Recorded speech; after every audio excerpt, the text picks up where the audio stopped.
Yes, we are live now, Mila.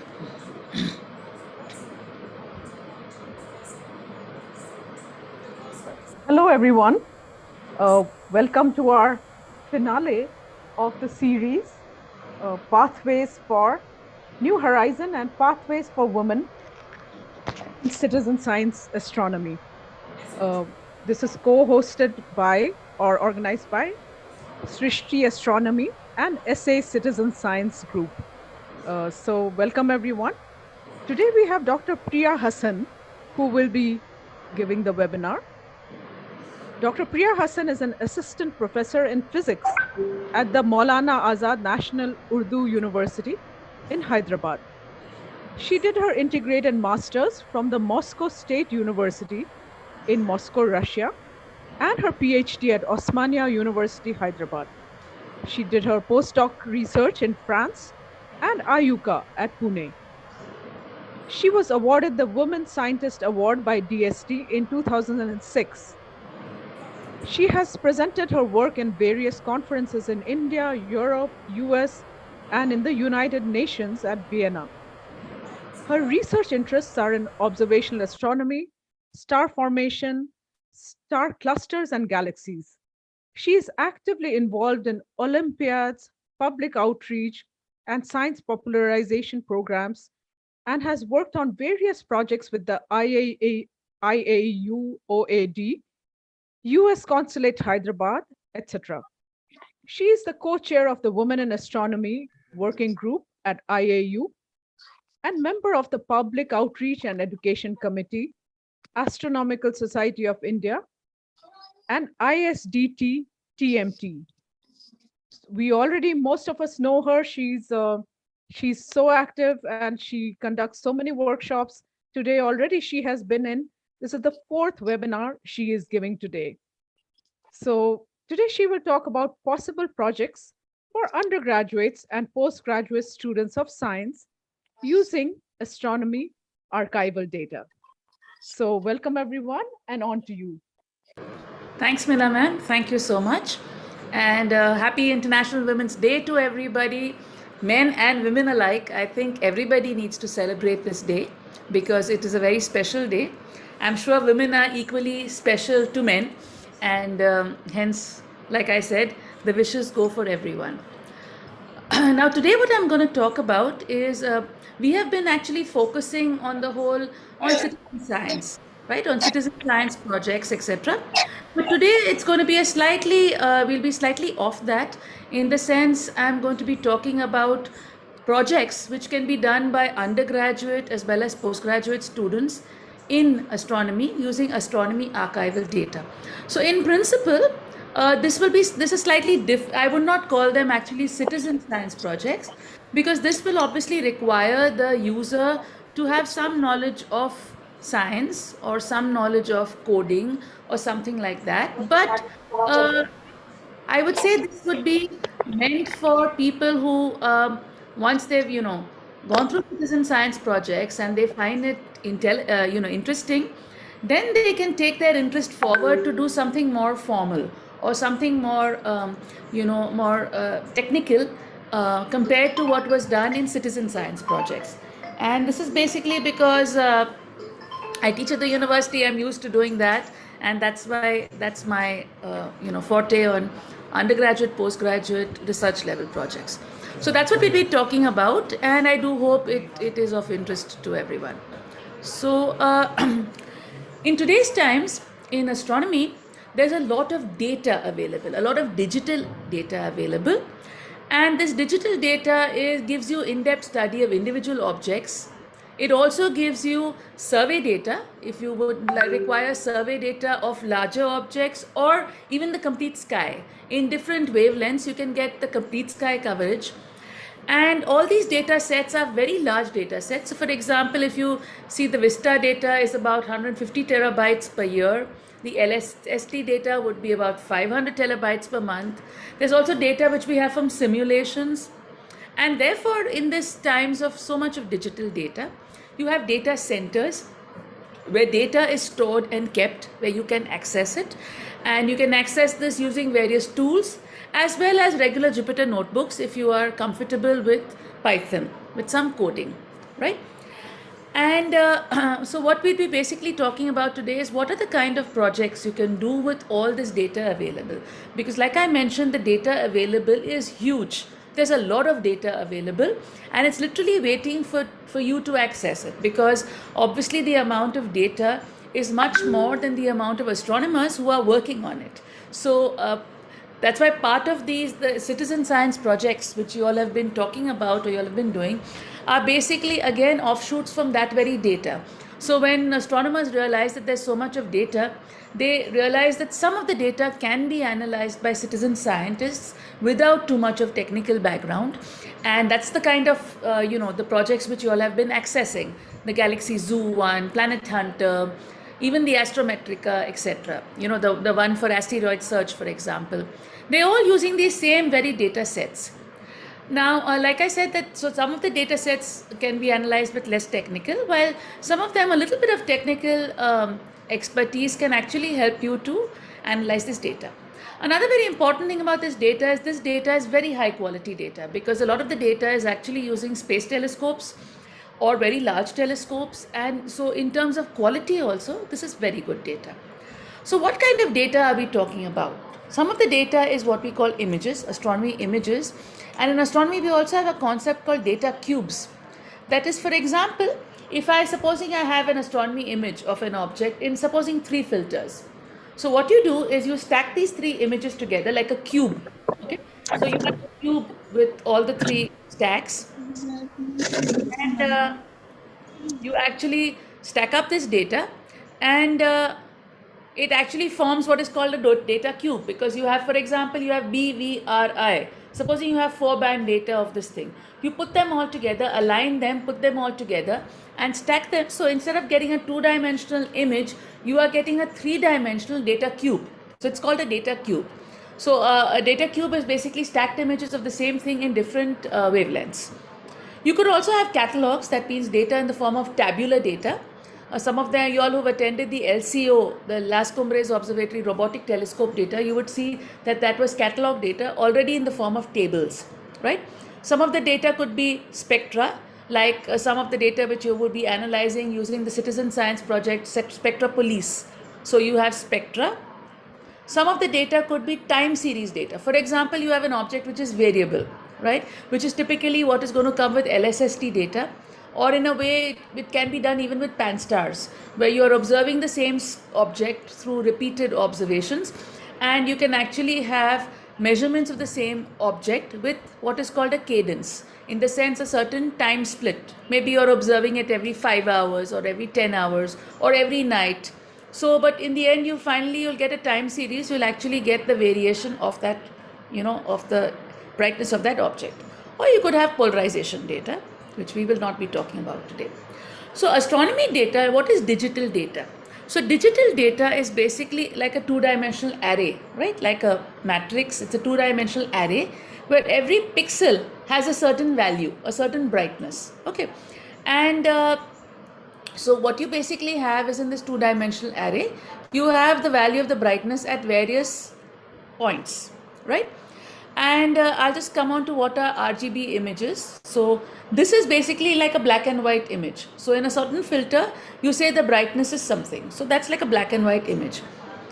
Now, to convert this data, we actually often add artificial colors. I'll talk to you about that, which is obviously related to wavelength or energy. So for example, if we are looking at data in blue filter, we often put it, it is shorter wavelength data, high energy data. We make it blue or purple in color. Similarly, if you have long wavelength data like infrared data, longer wavelength, you generally make it red. So we add these artificial colors to our data to actually enhance it. The data could be, for example, point sources. You have stars, or it could be extended source. For example, you have a big galaxy, right? You could be observing point sources or extended objects. Now, the other important thing about astronomy data is the use of CCDs. CCDs are what are called charged coupled devices. Now, charged coupled devices, they essentially, if you remember the digital image I showed you, it was a grid, right? A 2-dimensional grid with a certain pixel point. And here you have Boyle and Smith. These are the inventors of the charged coupled devices. And so you actually, it's like, if you actually look at a CCD, it's like an array of buckets. Okay, so it's like here you have a whole array of buckets, and every bucket gets a certain amount of water. The water is actually photons, so a certain amount of photons fall into each bucket, right? And if I actually have filters, like for example, I can have a red filter, a green filter, and a blue filter. So when I have the blue filter on and the photons fall on it, I get a certain count, which you can see over here. When I put the green filter on and light falls on it, only the green light is detected, and that gives me the green count. Similarly, when I put a red filter on it, only the red light is counted, and that gives me this.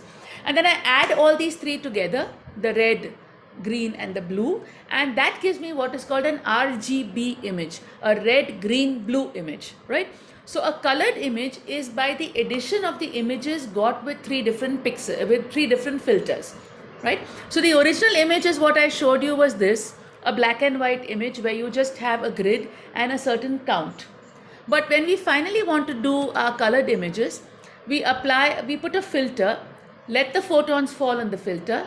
The blue photons pass through the filter, that gives you the blue image.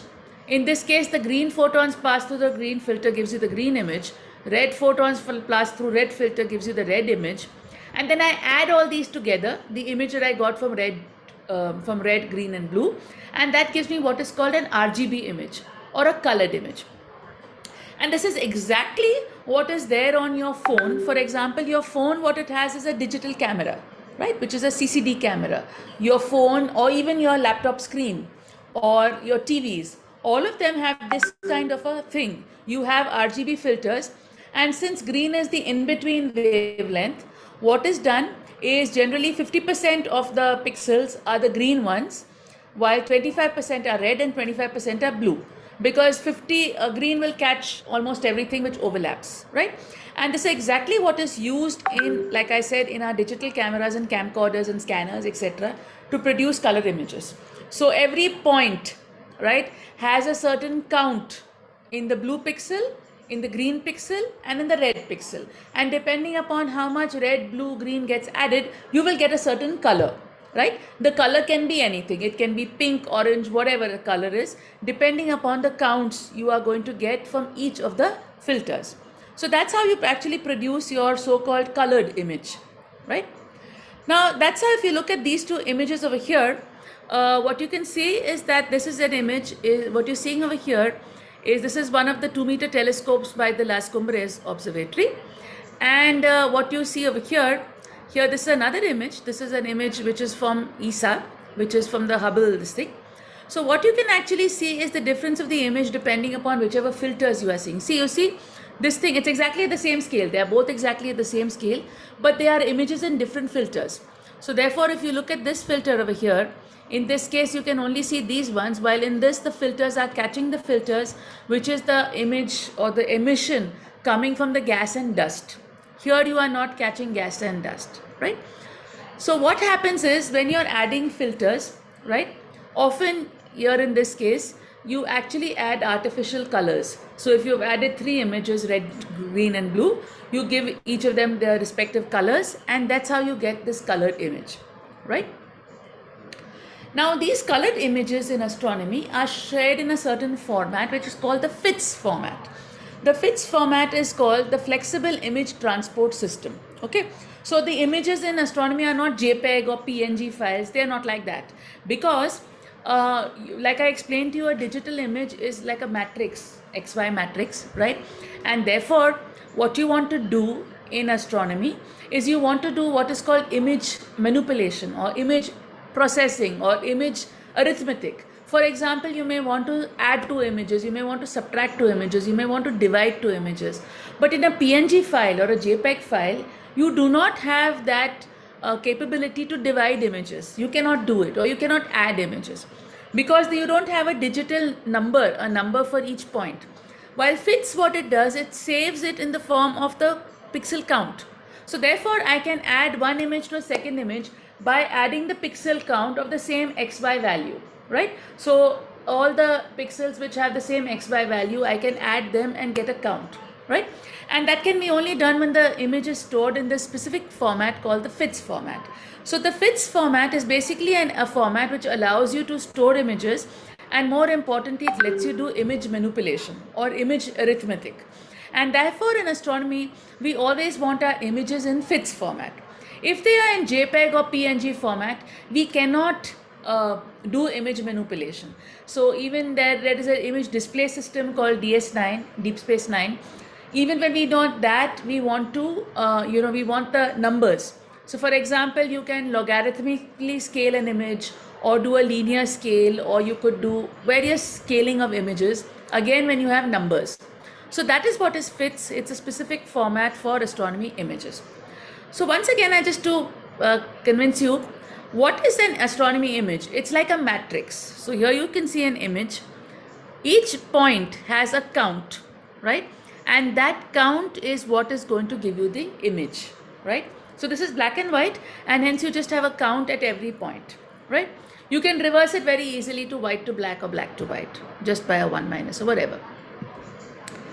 What about brightness? In astronomy images, brightness is the count, right? Is the count at the XY grid.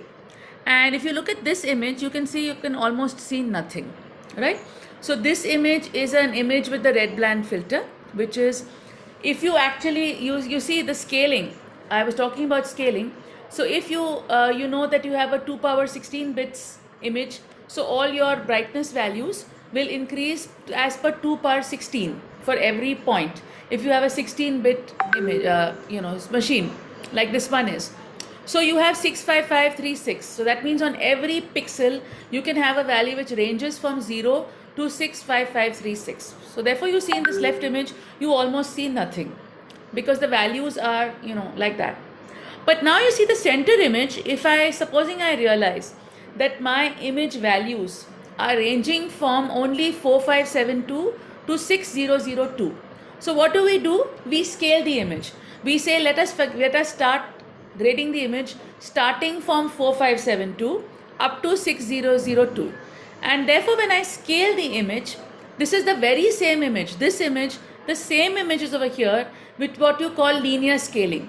That means now we are scaling it from 4572 to 6002. And then to further enhance the image, you do what is called square scaling. That means at every pixel value, I square the value. So I further enhance the value. And then I get this image. So what you can see is in astronomy images, if it's in FITS format, you can scale it and you can see so much more in the image than if you saw it like this. And therefore we like to scale astronomy images so that we can enhance images to see more in the image than what's available, right? And therefore we actually do this by manipulating with the brightness, right? In this case. Now in this image, here you see an image. This is an image of, which is actually a combined image. This image is a combined image of near infrared, which is infrared Spitzer image, combined with an X-ray image. So you can already guess that the purple parts, the purple points which you see in this, is the X-ray image, because X-ray is high energy blue violet radiation, while the infrared part is the red part. So if I were to show you this, this is NGC 281 in optical, where you cannot see too much because lots of gas and dust is there. This is the Spitzer image of the same thing. And here is so this is the Spitzer image which I was showing you. And here is the Chandra image, right? So if you were to observe it in Chandra in X-ray, you will see this. If you were to see it in infrared, you will see this. If you were seeing in Spitzer, you see this. If you see in optical, you this. Now if I add all these together, right, then I get this image, where you can see the Spitzer part and you can see the X-ray part, where they are overlaid. And the artificial colors are done with the logic that the high energy or the X-ray radiation is generally blue or violet, while the infrared radiation on the longer wavelength is red. And therefore you see the redder part is the infrared part, while the bluer violety part is this thing. So if I add these two images, what I end up is with this, which is a composite image obtained from infrared as well as X-ray. So in astronomy, we do a lot of playing around with these images. You have to align them attach them exactly at the same scale, and then you can place them one on the other to actually see the object in infrared as well as in this thing. And therefore in astronomy we do a lot of what is called image processing. So with images we essentially do image processing to enhance it, to see more on the image. The next type of data I spoke to you was spectral data. You have spectra. For example, this is the continuum spectra. You can have black lines on it which are emission lines. I can convert it to a graph which gives me the intensity at wavelength. So as the wavelength increases, actually it would be the opposite, because red will come here, blue will go there, and you can actually get the intensity. Or you can say with this wavelength, this is the intensity and this is the wavelength. So spectra is essentially one-dimensional data which basically gives it the energy distribution on different wavelengths, right? And the contribution of light from that particular wavelength region. So that is your spectra. And like I said, you could also compile the data together, spectral data, or it could even be, supposing you do spectroscopy, you can add them as data cubes, or even imaging data can be made into data cubes. Other kind of data which we've seen earlier is the catalog data. Suppose you have data in form of tables, right, which is catalog data, and you could handle catalogs, right? Or like I told you, you could have time series data. For example, I have an object and this is the time, at time say in seconds, 100 seconds, 101, 2, 3, 4, 5. I am now seeing the brightness which you are getting for it. And here you can see this over here, y of t. And this y of t is plotted versus c of t. Oh no, it is plotted versus 1 to 16. So 1 to 16 is not there over here. But you can start from 0. 0, 1, 2, 3, 4, 5, 6, not the 100, but till 15. So in that sense, the time is taken with time minus 100 and the brightness. So this is a time series data, right? This is telling you the variation in brightness of an object with time. Now, various tools are used in astronomy, therefore, to handle these different data types, images, spectra, time series, etc. If you want to visualize data, the standard software used is called DS9, Deep Space 9. To handle catalogs, the standard software we use is what is called TopCat. In principle, it's a specialized form of Excel. You could also use programming languages like Python, different modules, libraries. But these things are not to be used like black boxes. You obviously need to understand the software so that you accordingly understand the software and use that to analyze the data to get whatever you want. The data files also, for example, the image files or the spectral files, they also have what is called metadata, which comes when you have FITS data. So in FITS data, you also have packaged along with the image other information about the data. For example, the telescope, the exposure time, the filters used, if it's simulation data, spectral data. So it's basically descriptive information about the data, which is the metadata, which comes along with the data, the images or the spectra or whatever it is. Now those are the kind of data. Now what's an astronomy archive? So astronomy archive is just organized systematic information about the sky or objects, which you call it. And today's archives, I told you, are huge, terabytes, petabytes of data. Now earlier people did try doing astronomy archives. For example, Hipparchus himself had his catalogue of 850 stars ranging from 1st to 6th magnitude. Tycho Brahe also made catalogues of the positions of naked sky planets, and that's the first data which was actually used by Kepler to actually derive his laws. So you can actually say that Kepler was the first example of use of archival data, where he actually used the archival data of Tycho Brahe, and that's exactly what he used to analyze and get what are called Kepler's laws, right? So Kepler's laws were derived basically by using this, by using the data of Tycho Brahe, right? So Kepler in principle is the first user of archival data, right?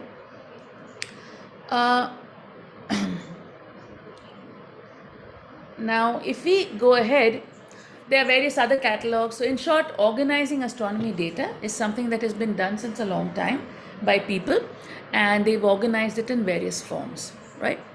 I won't go into the details. So let's go into the ones that we will actually be using if you are doing projects. So one of the data sets which is used standard is called the Palomar Sky Survey. So this is Mount Palomar, where you have a telescope, and there was this Ocean Smith telescope which is at Palomar Observatory in California, and it actually got 2000 photographic plates of the sky, right? And these plates were later on digitized in the 1990s, and therefore they are called the DPOS, that is the Digital Palomar Sky Survey, and that is easily available on the internet. You can get it. Now, like I mentioned to you, CCDs, when CCDs later on came in, DPOS is of the time of photographic plates, but digital data is of the time with CCDs, charge coupled devices, like I told you, which actually get you digital data. And CCDs are small, they're small in size, and they actually give you this thing. And like I mentioned, a lot of the citizen science projects actually use CCD data because it's very easy to transfer this data, do things with the data, and get it. CCDs are very useful because first of all, they are sensitive.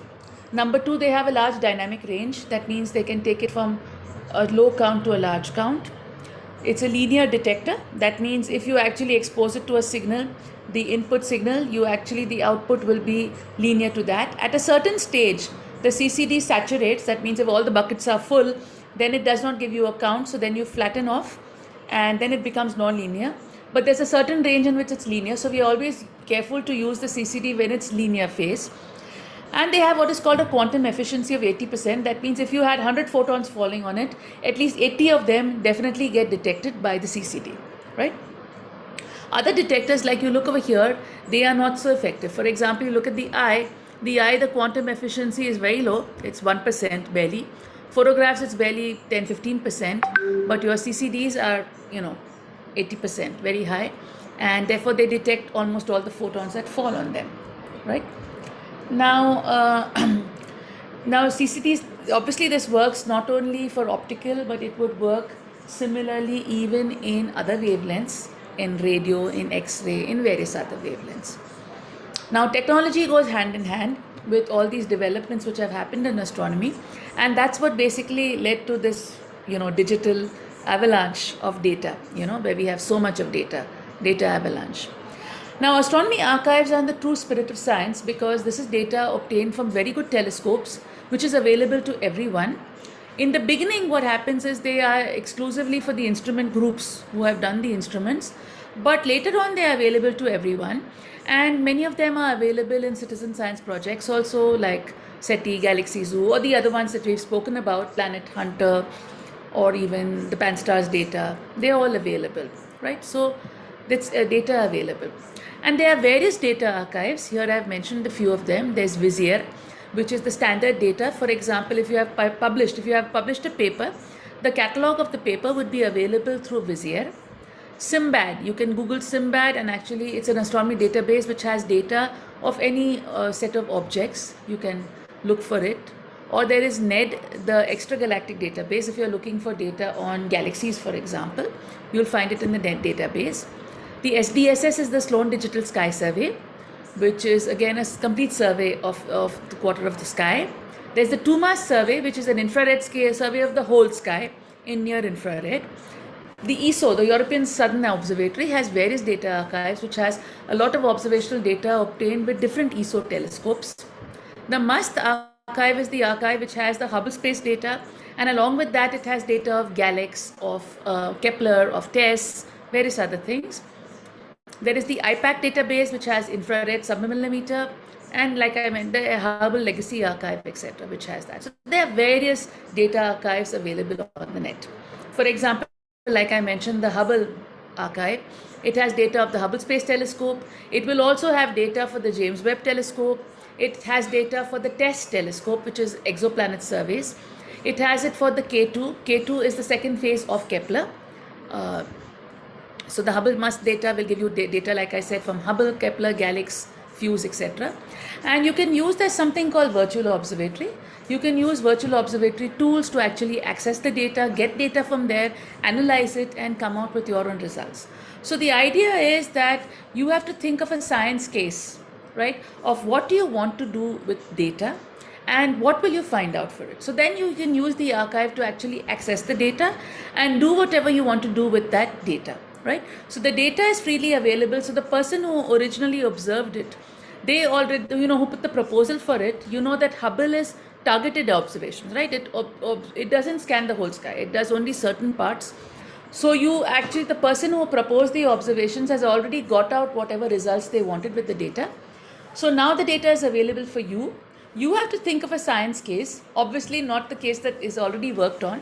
You think of a science case which is unique, which has not yet been worked on, and you can access this very high quality data and get out your own results using this excellent data. Now, there's also Gaia, which is my favorite, which I'm working on a lot nowadays. And this is data which is of the ESA, European Space Organization Association. And this is an ESA telescope which gives excellent astrometry.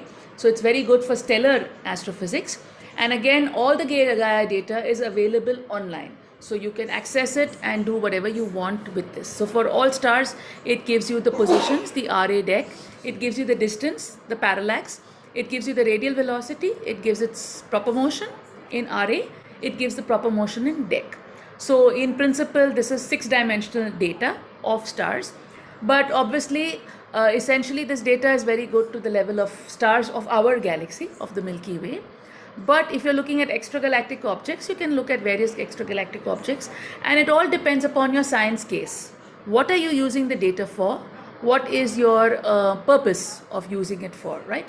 So it comes up to you to be innovative, to think about a science case. What are you going to do with that data, right?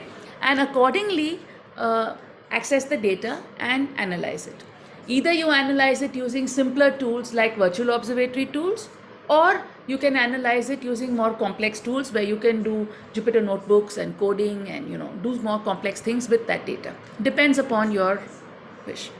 Our Indian GMRT also has an online archive. You can access it, and even if somebody else already observed, after 2 years the data is available for everyone, and you can access it and do whatever you want with the data, because the person who's proprietary data, who owned it for the initial period, it's now over. You can then decide and do whatever you want to do with that data. Obviously, you cannot repeat what that person did. You will do something new. This is the Chandra X-ray Observatory, and again, the Chandra X-ray Observatory has its own data archive, and using the data archive, you can access all Chandra data. This is X-ray data for the complete sky, and use that to actually this. And there are various tools, like there's a chaser, and there's Chandra Fast Image, and various ways of actually accessing Chandra data. This is the Sloan Digital Sky Survey data, which is a quarter of the sky. Now I'm actually going to rush on to possible projects after giving you a good idea of what is all the data. So what we spoke about till now is, we said that astronomy data could be images, spectra, time series, catalogs, polarization data. A lot of the data is available in the form of astronomy archives at different websites, different locations, depending upon which data you are looking for, right? So supposing you're looking for Hubble data or Chandra data, accordingly you look at the required websites or this thing.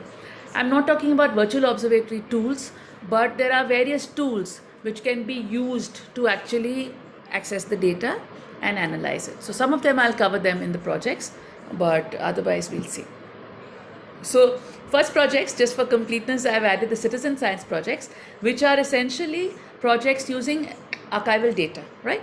But the thing is that these projects have been fine-tuned in such a way that they are more easily accessible to citizens who do not have a technical background, right? But obviously we have to appreciate that they are contributing in a very big way to astronomy development. Because, for example, in Astrometrica, right, the asteroid search, you're actually using data to find asteroids which otherwise, astronomers are not looking for them, because they are busy doing, there are too many objects compared to the number of astronomers. So you are contributing. And of you all who have actually seen the movie Don't Look Up, it actually describes, in that case, it's an astronomer itself who discovers an asteroid, who realizes that the asteroid is going to collide with the Earth very soon, right? So we do have dedicated telescopes which actually look for asteroids, but obviously they are not enough. And all these contributions are used in various ways. For example, even the Galaxy Cruise project, where you're actually doing morphology of galaxies, they are actually used for machine learning tools. So the data given in by citizen science on morphology can therefore be used then to train data to actually look for larger samples of galaxies and identify morphological types. So all of these projects contribute in some way or the other, right? And you can see our earlier videos to actually see details about these. But I'll come on to my projects, the UGPG kinds. So first of all, if you want to do projects with exoplanets, right? So for exoplanets, the data available is the data from Kepler. Now, Kepler was a satellite which was launched, and then there were some problems with it. So the second phase of Kepler is called the K2. So you do Kepler, K2 or Tess. Tess is a satellite which was launched only in 2018, again which observes a much larger portion of the sky than Kepler. So what are exoplanets? Exoplanets is a planet outside the solar system, not part of our solar system. And if you actually see in 2019, the Nobel Prize actually went for the discovery of the first exoplanet orbiting a sun-like star.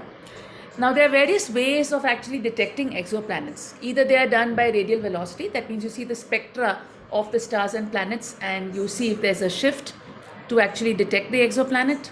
Using microlensing, you'll be a slight brightness. Using direct imaging and using transit photometry. Now Kepler and Tess use essentially transit photometry.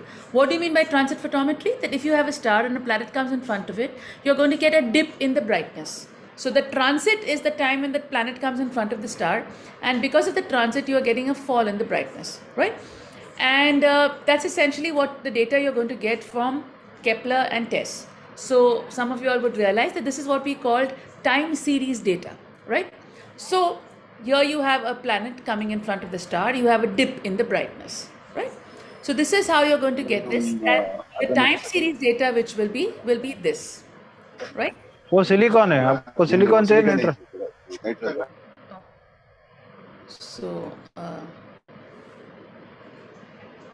okay, Please be on mute, everyone. yeah, thanks. So you can see that this is a transit. And it's the kind of data you're going to be getting from Kepler and this thing. And you can understand that Kepler is looking at a portion of the sky and there are millions of stars in that portion.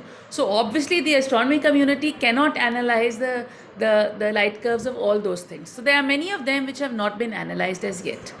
So for example, this is an example of a light curve using Kepler data.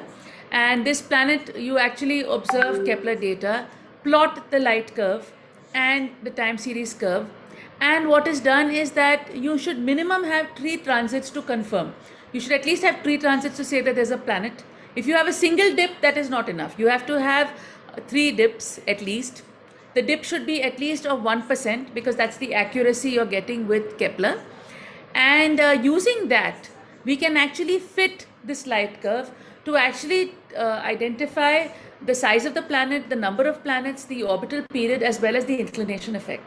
So once you have a plot like this, it is not very difficult to use some certain tools to fit the data and actually get parameters for your exoplanet. And that's what we do. You could also have a case where, for example, if you see this, the star and the planet come in front of another star, and this is what is called microlensing. So in some cases, you could also detect it using microlensing. So your light curve will look something like this, and you will actually discover your planet with microlensing. So microlensing gives you a brightness of this kind. So the shape of the light curve will also tell you about the kind of variability of the star, right? So the Kepler mission, which I spoke to you about, was launched in 2009. And using that, it just studied a certain part of the sky where you actually use this and check the brightness of all the stars in that part of the sky. The K2 mission was the second phase of Kepler, where they used it to actually get, again, it's same Kepler data, where you're actually getting the data for those stars. So with them, you can actually get light curves and analyze it, get all the parameters for those exoplanets.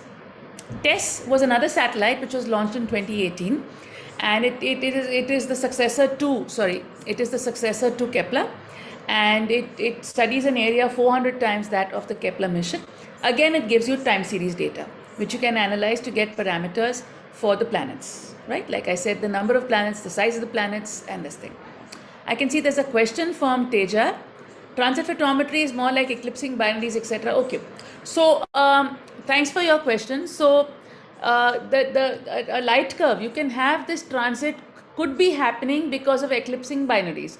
So in eclipsing binaries, you're assuming that there are 2 stars and therefore you get to this thing. In this case, it is again eclipsing, but it is where the second one is a planet and not a star. So there are ways of checking whether the dip is happening because of another star or another planet. So we are not going into details, but you have to actually study it whether the dip is happening because of a binary star or whether it's happening because of a planet. But that is why Kepler data is used a lot by the eclipsing binary community, because the same data can be actually used to study eclipsing binaries. That's what's done. So one of the projects which are there, which are described in some other videos of mine, where you actually take the light curves, you fold them. That means wherever they dip, you add them all up together. And we did this work for a few of these Kepler targets. You fit them, and you'll get for the planets, you'll get their mass, their radius, their density, as well as their temperature. So that could be one of the projects you do. Another set of projects one can do are using globular clusters. That means supposing you have a Hubble Space Telescope data. This is Hubble data. You can use a tool called the Aperture Photometry tool, which has also been described earlier in some other videos of mine. What does Aperture Photometry do? Is that supposing you have a star, you collect the counts, the photons coming within the star, and then you collect a ring which is outside where the star is not there, and then you do this minus the outer part, right? And that will give you the true brightness of the star. And this is what is called aperture photometry. Photometry means to measure the amount of photons or to measure the brightness. So what is done is we measure the brightness of each of these stars using this aperture photometry tool. So you can download the data of any globular cluster, or the ones which are available in say HST data or Gaia data, and use the aperture photometry tool to get their brightness. In Gaia you don't need to do that because the photometry is already done. With HST you will need to do it. So like I mentioned, what we do in aperture photometry, you have the star, you measure the counts over here, you measure the counts in the outer part in this what is called the sky annulus, you do the star minus the sky, and using that you actually get the brightness, okay, in the aperture photometry tool. And this is done to actually plot what are called color magnitude diagrams. Today we do not have the time to talk about color magnitude diagrams, but these are very important diagnostic diagrams which are done in stellar astrophysics to understand stars. So here we have various star clusters. These are for which the color magnitude diagrams have been plotted. So you could either do that with Gaia data, or you could do it with HST data, for which you do the photometry, and then you use that to actually plot color magnitude diagrams. Advantage in color magnitude diagrams is once you have color magnitude diagrams, for example for a cluster, you can directly derive its distance, its age, as well as its metallicity, right? So this is also a very important kind of a project which can be done with stellar astrophysics. Then that was with HST, but there are many projects you can do using Gaia data, which could be the study of stars, of stellar clusters, or of stellar streams. So like I mentioned, there are also videos in this. With Gaia data, you basically get catalog data. That means the photometry has already been done. You do not have to do the photometry. Photometry is already done. And you get it in the form of catalogs. And catalogs can be very easily analyzed using this tool called TopCat. TopCat is some version of Excel, but far, far better. And it is one of the visual observatory things done. And you can actually download, run TopCat, use the Gaia data to actually analyze it. So for example, one of the examples I've given here is that, for example, if you wanted to, supposing draw a color magnitude diagram for M45, okay, this is the Pleiades cluster. So you can actually search for the data using TopCat, using what is called a cone search. You can look for Gaia DR2, this is the data release 2 of Gaia. Enter the object M45 and look for the data within a distance of 5 degrees radius. If you download the data, you can plot it in proper motion space. This is proper motion RA, proper motion deck. You'll get two clumps over here. The clump near 0, 0 are random stars, but the other clump, the blue one, is actually where your cluster lies. So you can use Gaia data to identify the location of your cluster. Find the distance, because for the cluster stars you'll see a certain spread of parallax. Parallax distance is 1 upon parallax. So here you can see this peak, this is where the cluster is, and this is the distance 1 upon parallax value, which will give you the distance to this cluster. So once you know the distance, so this is the parallax, this is the zoomed in version of this plot, right? So I zoom into this, you can find out the peak, and from the peak you can fit it to a Gaussian also and get the distance to the cluster. So what happens is we can actually get the cluster members. For the cluster members, you can get their mean value of parallax. For M45, it's 7.31. You can get their proper motion in RAs, proper motion in deck, and various other parameters, the location, etc. for that cluster. And you can actually plot it on a three-dimensional plot. This is a velocity diagram where you can plot these stars, see their velocities in this thing. So you can see that these pink or peachy stars are the background stars, but the cluster stars all have their same velocities, and therefore they are these blue arrows, which you can see over here, right? So we have correctly identified the cluster stars, which are shown in the blue arrows, and you can find the cluster. Once you find the cluster, we decide which is the members of the cluster. Member is important because we need to know which over there. And we can use that to plot what is called our color magnitude or the HR diagram. And once we plot it on the HR diagram, for the stars we can find out their mass, their radius, their age, and their temperature. So all important parameters for stars in that cluster can be found through the HR diagram. The distance modulus is found out like this. We actually plot with isochrones, find this plot, and we find out the distance, right? And using this, like I said, you can find out various parameters for star clusters or globular clusters. So here what you can see is this is a star cluster. You can see the shape of the HR diagram or the color magnitude diagram changes with age. So if you look over here, as the age, you can see the age is changing over here. You can see this color magnitude diagram changes. So this is called the turn-off. You'll see the turn-off is changing as the age is increasing. I'll show you the video once again, where here when we start this, you see as the age is increasing, you will see this coming over here. This is the turn-off taking place, and these are the white dwarfs which are coming out from the cluster. So if it's a very old cluster, you will see that you will have these stars and you will have this very small Bain sequence. But if it's a young cluster, like you had over here in the beginning, you have a larger Bain sequence. So accordingly, we can fit it and we can study the HR diagram or the color magnitude diagram of star clusters using HST data as well as Gaia data. Another interesting project which can be done is observing galaxies, external galaxies. By this I mean galaxies other than the Milky Way. And you could do this, for example, you can study the photometry of galaxies. For example, you get images of galaxies using, say, Hubble data, Hubble Space Telescope data. And what you can do is, we had students do this project using a software called GalFit. What GalFit is, it fits different components to a galaxy. For example, if this is a galaxy, it creates a model image using a certain amount for the disk, for the bulge, etc. And you can see that this for a particular galaxy, using this method, I can actually identify its spiral arms, which are not very observable in this image, right? So using this, I can actually get the spiral arms of this galaxy. And therefore, we can actually study that galaxy in much more detail using GalFit. And I'm not going to talk about today because we are running out of time. I want to leave some time for question and answers. But there are many other possible projects that one can do, even for example with gravitational lensing or dark matter, which can be done with archival data. Now today I basically just want to give you an overview of the kind of projects will be done. But if one actually does one of the projects, you will obviously have to go into individual things, and step by step the projects can be explained. Some of them are available on my YouTube site. You can find YouTube Priya Hasan, Astronomy from Archival Data, and you'll actually see description of certain projects in stepwise form given to you. Today we don't have the time to do that, so I just listed the basic projects, and that's it. So I will end with this, that the world is always open, right? Waiting to be discovered. There's so much of data available, and all we basically need is a person who actually can think of what they can do with the data. Data is available, analyze it, and you'll get amazing astronomy results from that data. Only it's going to take a little bit more effort, but it's definitely worth it. So I will end with that. Thank you very much. I'll now be happy to take questions. I already see that there are questions in the chat. Yeah, thank you. Looks like there are quite a few questions. Yeah. Okay, so faster because I wanted to leave time for that. Yeah.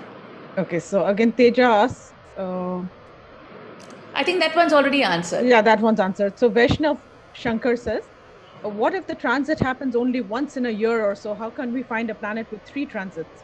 Okay, so that is a problem. So what happens is that therefore there is a certain bias in the way we discover exoplanets also, because you need what I was telling you, what is called cadence, right? That is the difference between the observations. So obviously you need to have a cadence which you can observe. So yes, that is a problem, and it is an issue of how do you manage to observe if the you don't have data for that long. So yes, who's that? Vaishnav, right? So Vaishnav, yes, there's a problem, and therefore there's a bias in what you observe. So but the other point is that if there are larger cadence, or you want to see for longer these things, then what people do is you can compare the brightness, say from DPOS data with something else. So you may take different data sets, right? And you may actually stitch them together. For example, you used Kepler data, but you add it on to some other data set to actually look for that difference. And typically, for example, if you're looking for supernovae or novae, for example, then the difference in brightness is going to be very, very large, right? And therefore then it may be very helpful to actually compare it from very different data sets. For example, the same star probably in the Palomar survey was not a supernova, but then it later on went supernova, say there's a 1987A, then you'd see a burst, and then you'll see it like that. So all these data sets which we have, they are all valuable, right? It's not that if you have data from Gaia, you don't need data from DPOS. DPOS is still very valuable because that is the data of the sky for that epoch, for that period, right? Gaia is for this period. You may compare it with data sets, some other data sets. So there are ways of going about the cadence problem by adding on other data sets. But then you have to be very careful when you're comparing, for example, B-band data of SDSS with B-band data of Kepler with B-band data of DPOS, for example. So it's a little distinct, but it can be done, and it is being done. People do that. So that's it. Yeah, he has another question. So how can we find a planet with 3 okay, so that's the same. Yeah. Right. Next is by SK. How do we convert coordinates to galactic for the clusters? Oh, that's very prompt. There's simple in Python. There are the routines which can do that. You want to convert RADEC to galactic coordinates, Sukhvinder? Yes, ma'am. Yeah. Yeah, it's very simple. There are even Topcat has functions which will do that. AstroPy, if you use Python, AstroPy has this thing. It's very regular. It's not complicated. You can do that. And ma'am, so I am working with a few clusters. I want to put them in the galactic coordinate and see in which way their motion is. So ma'am, so I will, what are the coordinate I will plot? That is RADIC and the parallax and the distance to the cluster. Will that work? Yeah. No, so what happens is, I can even now share with you if you want. I'm sure, can you see my browser? Can you see my browser now? Yes, ma'am, yeah. I'm sure there are online converters. So convert, what do you say, RADEC to galactic coordinates. Look at this. You'll find it online. There are many RADEC converters. Okay, ma'am. Thank you. Or there are standard books and all that also we can do. So it's a very, it's a very regular kind of a problem in astrodata, right, of converting coordinates. Yes, ma'am. That's not a problem. Okay. Thank you, ma'am. Yeah. I think there's a question by Gulaf Shah, right? Mila ma'am? Yeah, Gulaf Shah says, regarding the membership of background sources, can you kindly emphasize on how to decide whether the background source is associated with the cloud or not? I'm talking about dark molecular clouds. Yeah, so thanks Gulaf Shah. That is not a very trivial question to answer. It is not very easy. There are various ways of doing it. The simplest way is, for example, if you can match that source to a Gaia source for which parallax is there, then you'll know the distance, right? But the tougher part is actually finding distances to molecular clouds. To point sources is easier. Molecular clouds is tougher. But molecular clouds, we do it by extinction studies, right? So for example, if there's a star, here, and the cloud is behind, right? Then the starlight is not going to be extincted because of that, because the cloud is behind it. But if the cloud is in the front, then the star gets extincted. So if through some way I know what is the spectral type of the star, Accordingly, I can check the reddening and I know whether the cloud is in the front or behind. But that's not a trivial problem, and it is reasonably difficult doing that. It is not very easy. So it's a tricky job, but it can be done. In principle, it can be done. It depends upon what kind of a cloud it is, how dense it is it giving large extinction values or no, and what about the stars? Are the stars, like I said, available in Gaia, or are they infrared sources, or what kind? So it's a little tricky. So that actually that's the problem. What happens in clusters, etc., which are with large amount of gas and dust around them. So it is a little problematic. So what you do is you observe it in optical. You also observe it in infrared, because in infrared you'll be able to see the stars which were not observable in optical, and accordingly you have to work on it. It's like I said, it's not very trivial. It's a little. You have to work on it. Yeah. Okay, ma'am, can I ask one? I mean, Yeah, follow-up question. So the foreground star I can measure from Gaia distance, Gaia parallax, and what I was concerned is, if suppose my cloud is situated at a distance of 500 to say 700 PC, yeah. and I am getting the background sources from the parallax, like almost in the range of 500 to 3000. Suppose a star is situated at a distance of 3000 PC. Yeah. So how to decide whether that star is actually contributing in the cloud in front or not? That is what I was. No. Your star, you said, is at 3000 parsecs. Yes, your cloud is at 500. Yes, ma'am. So then you will observe the starlight, and the starlight has to pass through the cloud, no, when it's coming to you. So yes, it will get, accordingly, it will get reddened. Yeah, right? extinction should be there. So you will get that extinction effect coming for those stars. So yes, what was your question, Bud? So I was asking how to, decide whether that star is associated with my cloud or not. But you already know that your cloud is at 500 and the star is at 3000. So your star is not in the cloud, but it is behind the cloud. Yes, right? ma'am. Yeah, so that you have to do it, like I said, extinction. People do what are called dust maps of the galaxy. So basically you study the extinction in different directions, two different stars, and you use that to actually make what are called dust maps or extinction maps of the galaxy, to actually study the distribution of dust in the galaxy and accordingly place it. So like I mentioned in the previous question also, it's not very trivial on doing this three-dimensional setting, but it's basically done using the extinction, because that's the signature of the cloud. The cloud is going to show its effect basically by extinction. That is the signature. So you have to use that signature. For the cloud, you cannot get parallax. There's no parallax for cloud, right? No. Yes, so you have to use point sources which are in the front or behind, and you use extinction for those point sources. That's the way to do it. Okay. Thank you so much, ma'am. Welcome.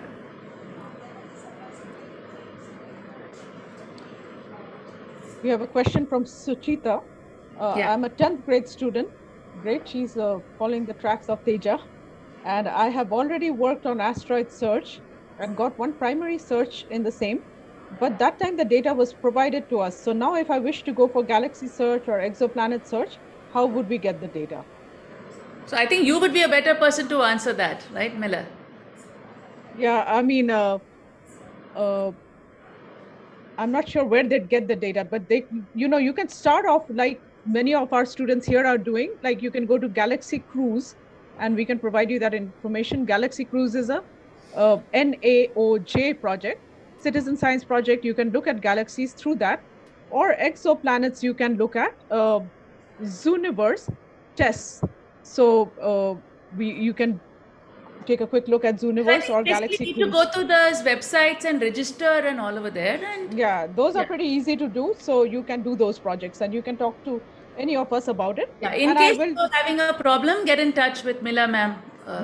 And I will share the SA Citizen Science link at the end. So you can please take the phone number and contact one of us. We can guide you on that. We have a WhatsApp group, we have a Facebook page, we have a website also for the citizen science projects. So you can contact people on any of those and get involved.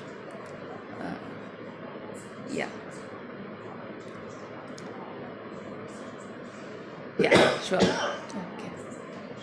So you can note this thing which is there to join citizen science. There's a WhatsApp number. There's an email also which is being shared in the chat, and you can use that for And again, it's a group started by Mr. Shovan Acharya, and there are a lot of very active people. There are professors, there are mentors, so there are many projects being talked about. So anybody here is welcome to join that group and learn about different citizen science projects through that. Yeah, so Sovan sir is also there with us on this meeting also. He's there.